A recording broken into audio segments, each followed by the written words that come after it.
meditation and self-defense all in one. The self-defense going to be especially protective now that we're dealing with a big enemy, an unusual virus that's in the air and in the area around us. So let's go ahead and start by loosening and relaxing the mind. By reducing stress, we automatically boost our immune systems. So let's go ahead and start with 3 loosening exercises that we call moving as if in water. So we're starting with the first one like this. Loosen the wrists and feel like you're actually moving through water. So when we imagine we're in water, we cannot go very fast. We can feel the air as if it has resistance and helps us to slow down and become more flowing and graceful. Now, if you're having a little difficulty coordinating, just do one hand at a time and look at it from the side. If we were really moving in water and the wrist was completely relaxed, when we lower the arm, the fingers would go up because of the water. And when we lift the arm, the fingers would go down. So if you're tense, you're probably doing it exactly the opposite way. So moving as if we're in water. And when you feel confident on one side, you can add the other side. Just do that one first. And when it feels a little easier, you can do it with both hands. Even the most gentle and innocent movements have martial arts value. So if you'd like to activate your imagination a little bit more, imagine how this might work blocking a punch or a kick or against a grab. Somebody grabbing your arms or your wrists. Now let's go to the second one, opening and closing. As we do this, we're using the chest and the back, not just the arms. The chest and the back open and close. And again, imagining water, always imagining water.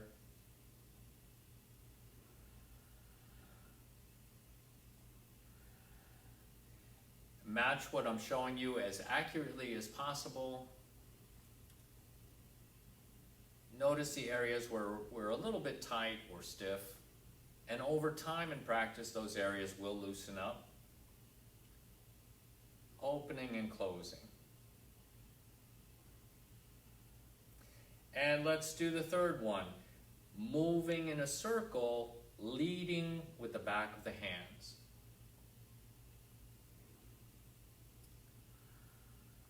I'll show it from the side. The back of the hands go forward, turn, the back of the hands go back. This could be a pushing action when we go forward and a pulling action when we come back. Just a couple of applications.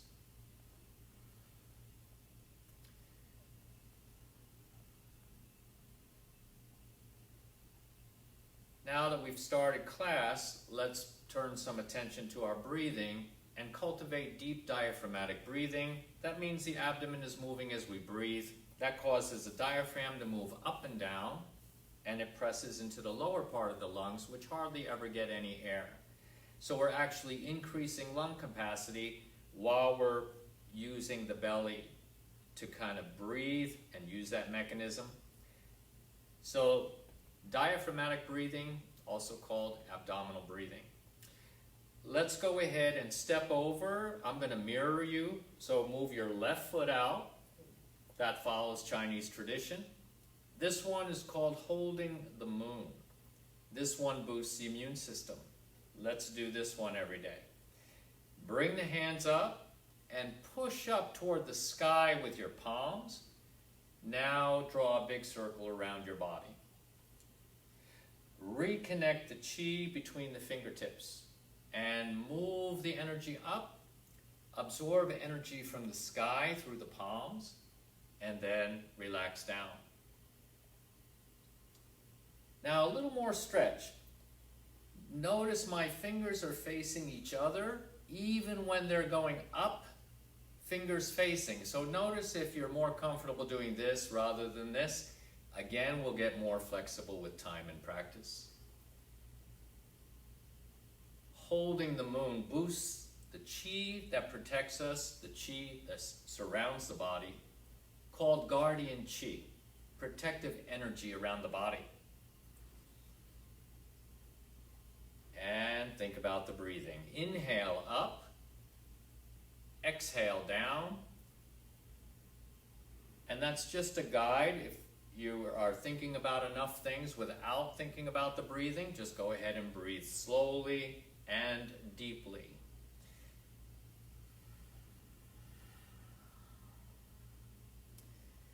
We also want to remember to keep the tip of the tongue pressing upward gently into the upper palate. We keep that position in the mouth the whole time we practice.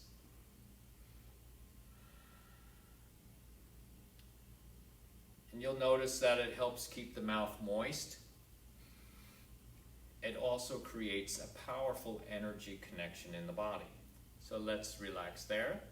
And we'll step back in with the left foot to what we call a shoulder width stance. The feet are basically under the hips, and they're as parallel as you can get them. So you're aiming your toes straight ahead without pain or discomfort. You might notice that you're not able to do that yet. Again, with time and practice, you will later. So we don't want to use any force. We're going to only work at about 70% of our capability without strain. And if you're healing an injury or a very stiff area, work even less than 70%. Now, a lot of times people say, how can that do me any good? I'm not sweating, I'm not breathing hard. And this is part of the magic and mysticism of Tai Chi practice. So let's engage in the practice as prescribed and see how strong the medicine gets as we partake of it. Let's do a wider stance again, and this one's called pushing mountains. So I'm imagining I'm touching or striking with my fingers. Somebody standing directly in front of me. And then I'm going to hit with the other hand, or gently touch. So I'm using my waist to move both arms. The arms are attached to the waist. But notice I'm not moving much from the waist down. So I'm keeping my hips straight. My knees are not rotating like this. Okay, so I'm keeping a horse stance. And that's a wider stance, as if I'm riding a well-muscled military horse into battle. So if you're going to fight on horseback, you don't want to be riding a scrawny horse. So keep the knees gently stretching away from each other. Pushing mountains. Now, when we think about the self-defense, I might also think about somebody standing behind me who I might be striking with the elbow. So even though I'm thinking that as a possibility, I'm not going to allow the elbow to go behind my back like this, because that gives the opponent a handle to grab and pull me off balance. But when the arm is here, even with the back, it's much harder for them to pull you backwards. So you're doing it like this, very gently, pushing mountains. And we'll relax it. Okay, stepping back in. Now we're going to do a stretch for the neck. Very important stretch, because you notice as people age poorly that their neck gets very stiff. And this exercise is from a very famous set called the 8 Pieces of Brocade. And if you go to YouTube and type that in, 8 Pieces of Brocade, you'll find probably hundreds of videos on this set of exercises. So you can do that. You can also go to my website and see a preview of my video. So the name of my school is Silk Tiger Tai Chi, all one word, silktigertaichi.com. You can look at my website and see some video previews and other information about Tai Chi practice. Okay, so this one, looking backwards, You're turning to your left side first, and then slowly to the right.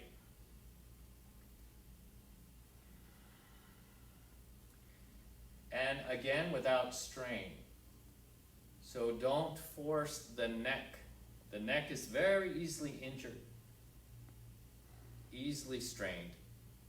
So if you're at home doing work at home now, and you're at a desk for hours and hours a day, it's a very good one to do. And remember, all these exercises can be done while you're seated in a chair.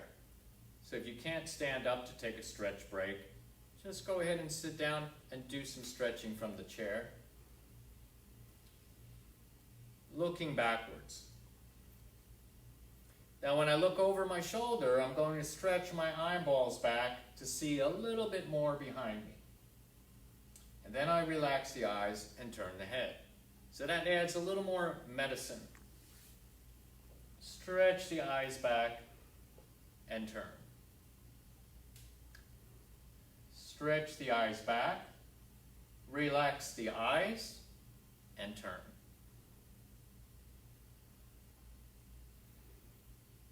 And relax. So this exercise called looking backwards can cure and prevent headaches, including migraines. So if you're prone to headaches, that is a health problem. So practice this exercise and see what it can do for you. Okay. Let's go ahead and do the prayer wheel exercise. And we did this on our first video last week. We're going to turn the right foot out. Again, I'm mirroring you. And sink the weight into the leg. Now step forward. Notice when I'm stepping, I'm not shifting my weight in the air. That allows me to do what we call false stepping. Now, if this is hurting your knees, you can't do it this way safely. So you would just take a faster step and shift the weight, or modify it in another way. But the idea of improving balance with Tai Chi is that we're strengthening the leg and using proper structure to make sure that we're not falling while we're moving slowly. Of course, we don't have that problem when we move fast, but when we go slow, we need to pay attention to our structure. And this can help cure existing knee problems and prevent future knee problems. So the prayer wheel is shifting the weight forward and back. And we're using our primary Tai Chi stances to do this. So we're learning Tai Chi by practicing the prayer wheel exercise. Palms are facing each other. Fingers are forward, again, to help us imagine an opponent. We're fighting somebody in front of us in our mind. And just imagine a blank shadow-like opponent. We don't need to add features because that might involve emotion. We want to relax and meditate while we practice.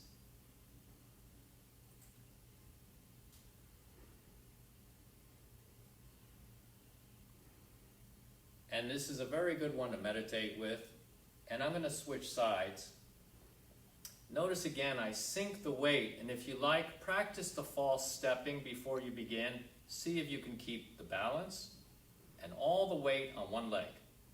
So when the other foot's in the air, this is called a 100-0 weight distribution, 100% of the weight on the support leg and 0 weight on the one that's in the air.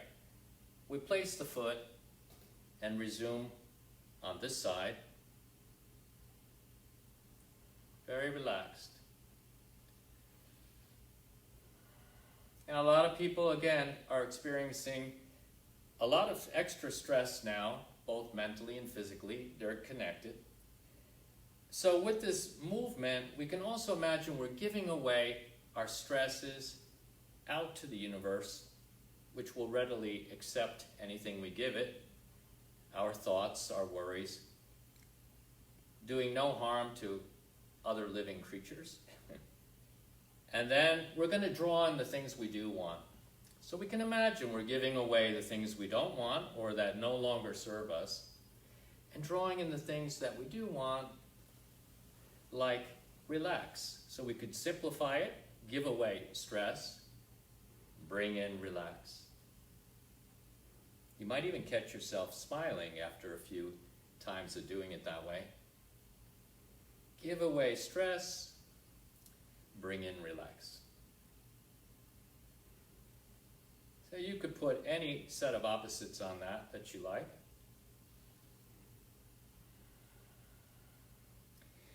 General instruction for breathing. When we shift forward, we exhale. When we shift back, we inhale. And relax. Okay, good. Then let's shake it out a little bit. And let's shake out the legs. Just shake out one leg at a time. No showing off.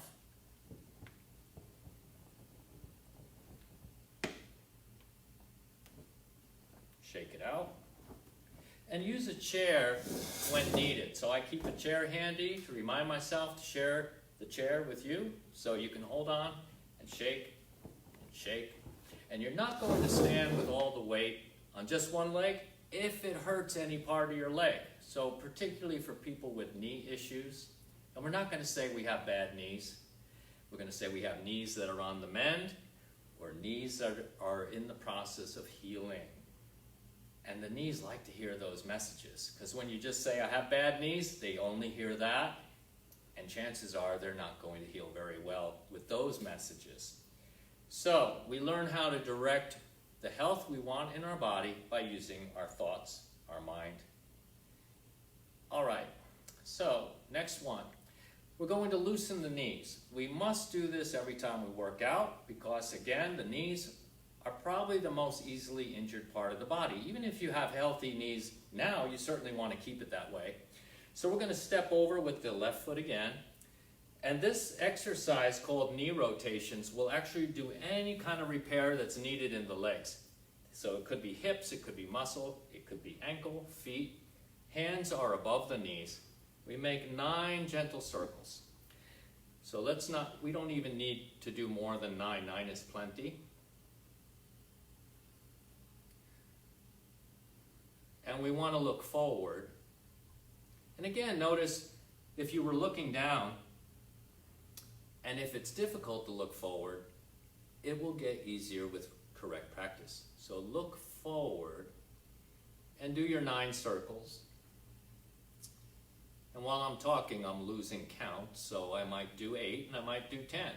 We're going to go the other way. Knee rotations. Do this during your practice before doing the more serious working out. It'll protect the knees from harm.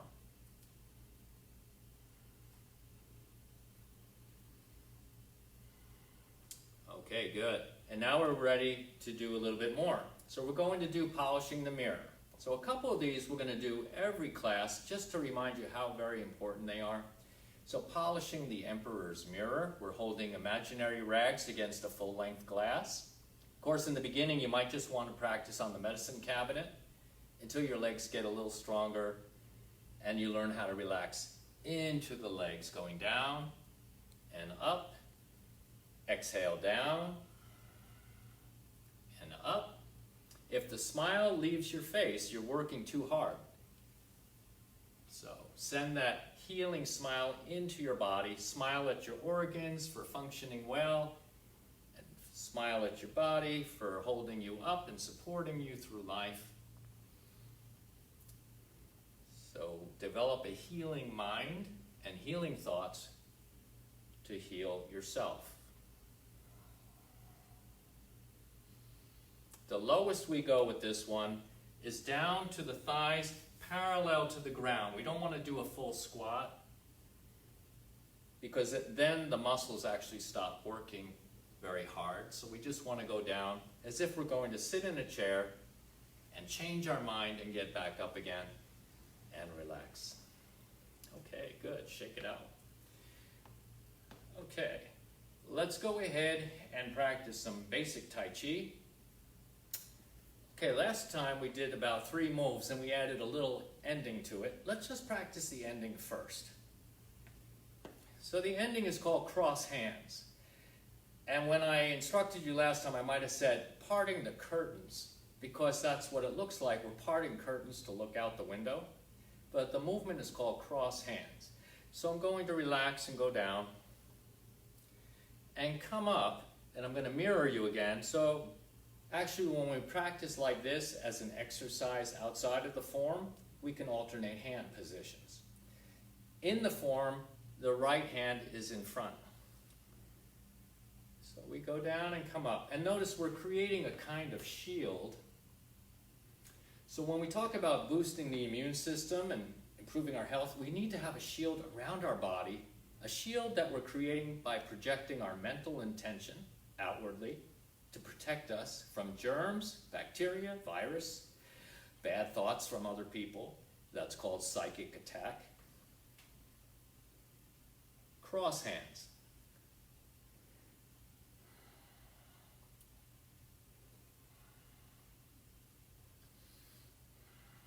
Very simple to practice. And notice that I'm pretty much staying within a small space. So the only exercise equipment I need is a floor, the air, and me. So you can take it with you when you travel without packing an extra bag. You don't need any other props. Cross hands. Now the arms are touching here. Let's see if we can feel some energy, some chi.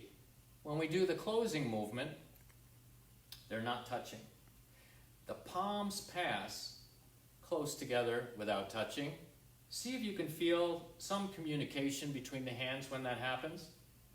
An exchange of chi or information.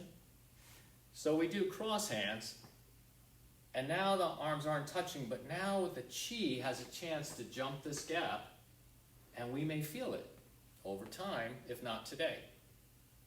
And relax.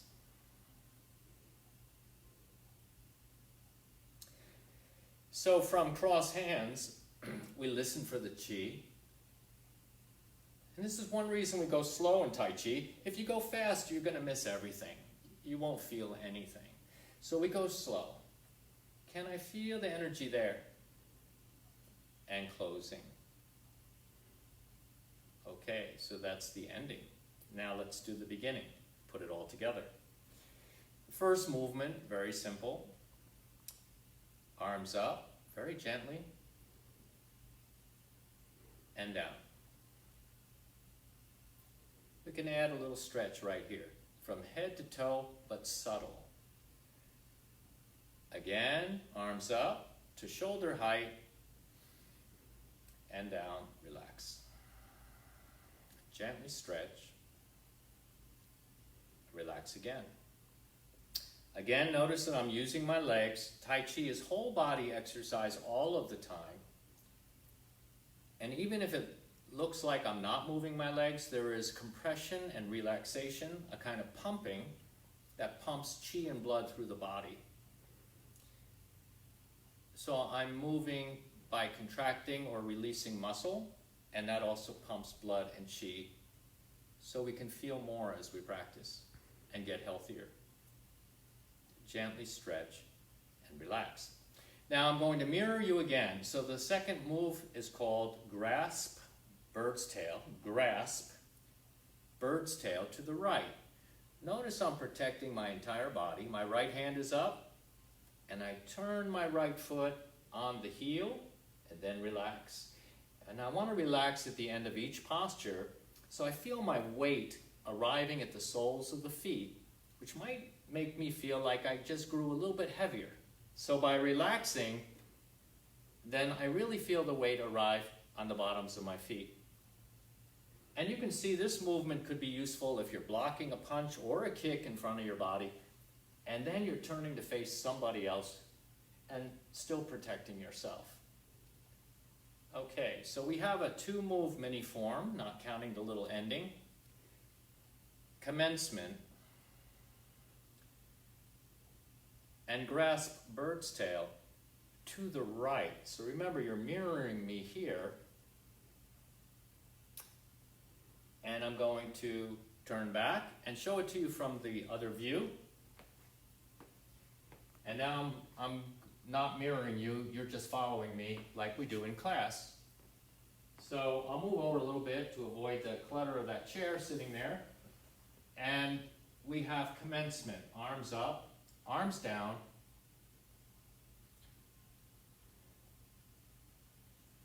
and turn to the right. Grasp bird's tail to the right.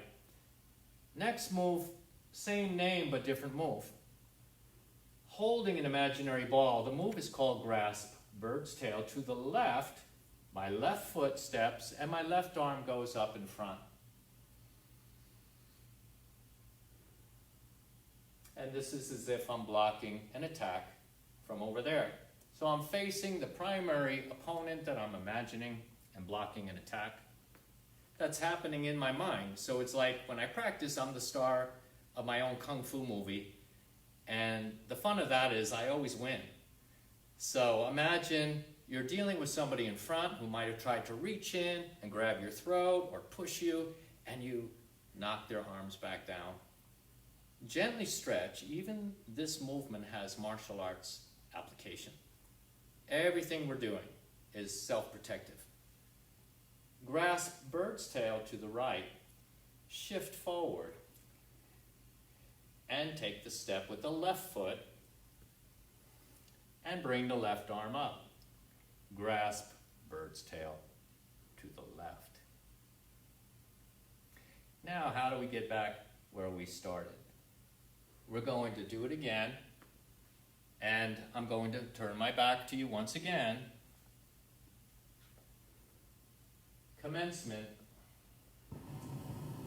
Gently stretch and relax. Grasp bird's tail to the right. Grasp bird's tail to the left. And now I'm going to step back next to my right foot. Sorry, it's my right foot. And cross hands and close. So we have a mini form of 5 postures. Okay, now I'll do it facing you and see if I can keep right and left oriented correctly. Deep breathing. Catch yourself if you're holding the breath. Notice that's probably a habit that you have whenever you're thinking too hard or feeling stressed out. Keep breathing. Grasp bird's tail to the right. Grasp bird's tail to the left. And step back. Cross hands. And close. Easy, right? Okay. All right. So we'll do a closing set of movements. A few exercises from last week based on Tai Chi form. Wave hands like clouds. Again, notice the horse stance.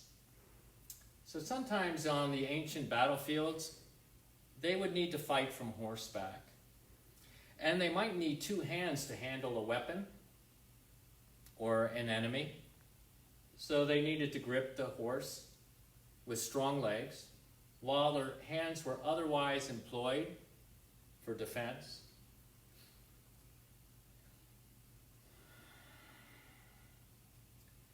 We're drawing 2 circles. Very relaxing meditative movement. And again, I'll turn my back so you might find it easier to follow this way. Down and up and turn.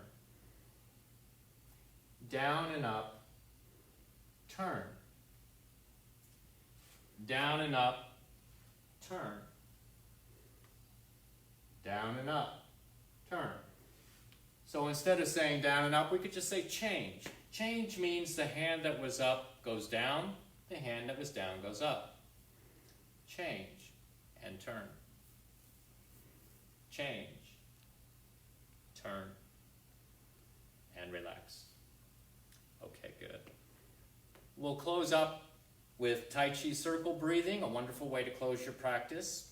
I hope you're finding these videos useful, and we're making them available all through the week, so you can find the videos and watch them again and again and use them for a live practice. Remember also, you can do it all from a chair. When it comes time to take a step, you're just not going to take the steps. So when you practice from a chair, we'll get a little bit more into that next time. Maybe do half the class seated in a chair so you can see how it works that way. And so we have the left foot go out, Tai Chi circle breathing, gather energy, and bring it down inside the body. It's arriving below the navel. Inhale up. Again, fingers facing each other, fingers facing each other. Now here's the stretch, fingers facing each other. You might notice your hands can't quite get that way. Use no force. But over time, you can get the fingers facing each other and keep them facing while you rotate at the wrists. So you might find your hands do this when you rotate. We're identifying stiffnesses in the body, and we're fixing it. So I'm wearing my school t-shirt right now that has the name of our school, but a future t-shirt for the school might just say, we're fixing it. So as we encounter these stiffnesses, aches and pains, sore joints, we're fixing it. And next time we may talk about how Tai Chi works to prevent Alzheimer's, but the most important thing to remember is practice. And you've already started the prevention. We'll close up. I appreciate you. Cover the fist and clap. We're done.